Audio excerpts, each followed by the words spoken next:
Hey guys, what's up? It's Macho MMA with another predictions video. Today we'll be looking at the main and co-main events for UFC 258 Usman vs Burns. If you love MMA and are interested in content focused on future UFC matchups, consider hitting the subscribe button as I put out prediction videos out for almost every event. Alright, enough talking and let's get right into it. In the co-main event, Macy the Future Barber faces off against fellow prospect Alexa Grosso. Both women have a lot in common. Both entered the UFC with a lot of hype and potential, and both girls have hit some bumps in their UFC careers.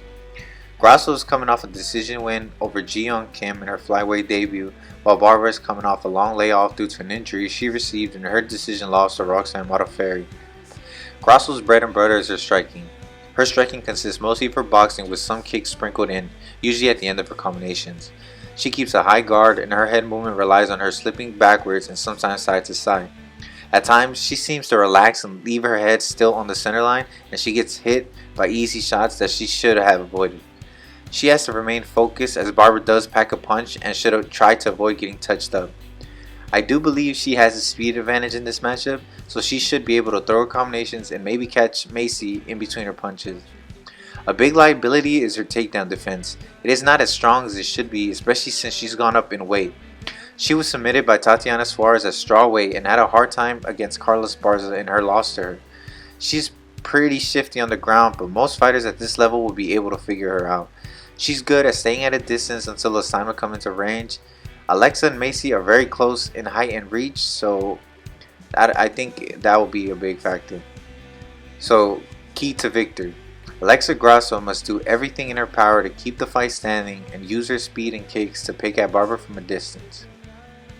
Many people have written off Barber because she lost to someone she should have beat in Modafferi, but you have to give her some leeway as she was compromised very early and still managed to have some good moments and really displayed her toughness. She utilizes her jab well and understands range very well. She has good takedown defense and takedown awareness. She's always looking to change positions. She is very strong in the grappling and especially in the clinch. She has this grinding out style when pressing someone on the cage. She's very active while grappling, whether it's the knees on the cage or from the top when on the ground. She delivers some serious damage. Key to victory. Macy Barber must initiate the grappling and take advantage of Grosso's susceptible takedown defense and do damage from the top position. I think Macy Barber has a big advantage in the grappling and also a power advantage in the striking, and it will be too much and leave Alexa Grosso nowhere to look to. The future is too much and leaves Grosso in the past. Barber by TKO.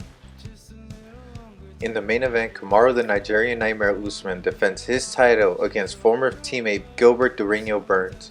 Both guys come from the same team, yet it was Usman, the champion, who left and teamed up with Trevor Whitman to aid him in his third title defense. Usman is coming off a decision win over BMF Jorge Masvidal, while Burns is coming off a dominant decision win over former champion Tyron Woodley. Burns has been a different type of beast ever since he decided to ditch the lightweight division and move up to welterweight. He has looked great in his fights. Gunnar Nelson kept him in the clinch and isn't as strong or as big as Usman. In the main event, Kamaru the Nigerian Nightmare Usman defends his title against former teammate Gilbert Burns. Both guys came from the same team, yet it was Usman, the champion, who left and teamed up with Trevor Whitman to aid him in his third title defense. Usman is coming off a decision win over BMF Jorge Masvidal, while Burns is coming off a dominant decision win over former champion Tyron Woodley. Burns has been a different type of beast ever since he decided to ditch the lightweight division and move up to welterweight. He has looked great in his fights. Gunnar Nelson kept him in the clinch and isn't as strong or as big as Usman. He wasn't able to release himself from that clinch. He did stuff a lot of Nelson's takedown attempts, except Gunnar isn't the wrestler that we know Usman is. His striking isn't as crisp as people think. It's kind of wild, but he does have power in his hands. And when he does keep control and keep his pace, he does actually have really good timing and can time his opponents in the middle of their combinations. And the speed of his hands is so underrated. Like, they are so fast. It's crazy. Of course, his jiu-jitsu is so nice. That's kind of what he's known for. And it was on display for a little bit against Maia. You can see he's just so comfortable there. And he does have a big advantage over Usman there. He throws strong kicks to the body and low to the calf as well.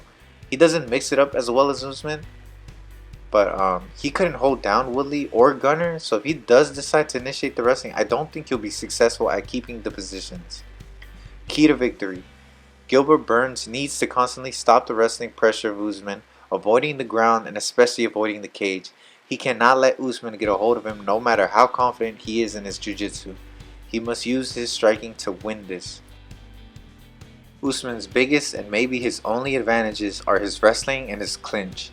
Due to his great stamina, his wrestling is relentless. It's exhausting to attempt to constantly deal with his wrestling. He also has great takedown defense and is just so strong. He's just so big for the division. He makes it look easy sometimes. When he can't finish the takedown, he keeps his opponents against the cage and just makes it miserable for them. Whether it's with punches, with elbows, and yes, even foot strikes. Or foot stomps, I mean.